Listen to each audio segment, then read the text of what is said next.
So, what are you guys doing here? Pressurizing the gas tank to flush out. Somebody accidentally put orange juice in the tank. Oh, that is bad looking gas. I actually have a bunch of videos of bad looking gasoline on my desktop on my computer. I'm going to make a compilation video of just what bad fuel looks like. That right there definitely qualifies. So this snowmobile Ole got from a farm site, and he's going to fix it up. I told them they should probably take out the pistons and check the spark plug rings. Did you guys do that yet? Piston rings. Spark plug rings. No, I'm just kidding. Needs a new pull start. And over here, Simeon is... What are you doing, Simeon? Plastic welding. Plastic welding. Link in the description below. Creation. You actually should make a how-to video about those. Whoa, that's cool looking. Oh, wow. I didn't realize you used that many.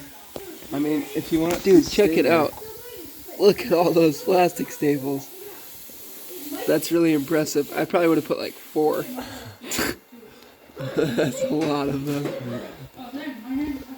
Wow. The world is held together with metal plastic staples. It actually looks pretty decent. Yeah. And then I'm running the laser. It must have just finished. Testing different wood grains, types. So this is obviously just a piece of pine 4x4. That looks pretty good. That's pretty tolerable. You can see the cupola really well. This was 10% power, which is a little too light because it didn't finish out the cupola. This was 15% power, which on this buckthorn makes it really dark. This wood was too wet, so it was 50% power, but it was not coming through because the wood's really wet. And then this is ash. Ash just has too much of a grain that burns dark, so it kind of messes with the image resolution. But this would have been a really cool piece had it worked out okay. And then I think Steve's over here. Whoa! Steve, you're completely in the engine bay, huh? Oh, it's the easiest way to work on it. I was not expecting that you were sitting up in there. There's literally space to sit in the engine bay, though, isn't there? Yeah, this one's got plenty of room up here. So what you doing? Hitching up the cable for the choke. Okay, so this is the original carburetor back on here. Yeah, the linkage on the new one was backwards. I had to make different linkage for the choke, but then we couldn't get it to work at all because I couldn't get it to idle. It was about ready to blow the motor up. Yep. It was just going so high. Yeah, you don't want to run the engine that high of an idle that it almost blows up. It was revving up about $3,000. Oofta, yeah. At least 2,000, 2,500. Yeah, that's no bueno. No, I'm not leaving it run. Yep. Shut it down right away.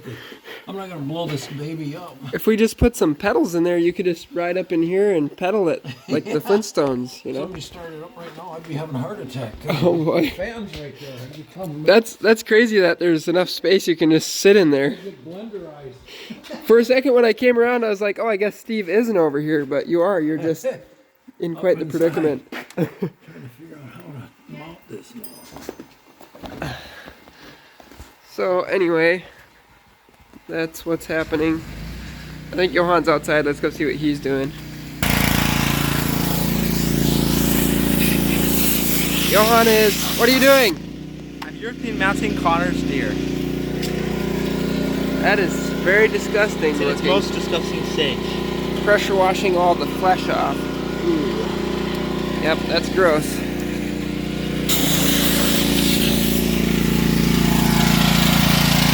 He was working on the snowmobile earlier, but... So anyway, that's what we like to do. Sunday afternoons, kind of just enjoy the Sabbath, praise the Lord, and tinker with whatever.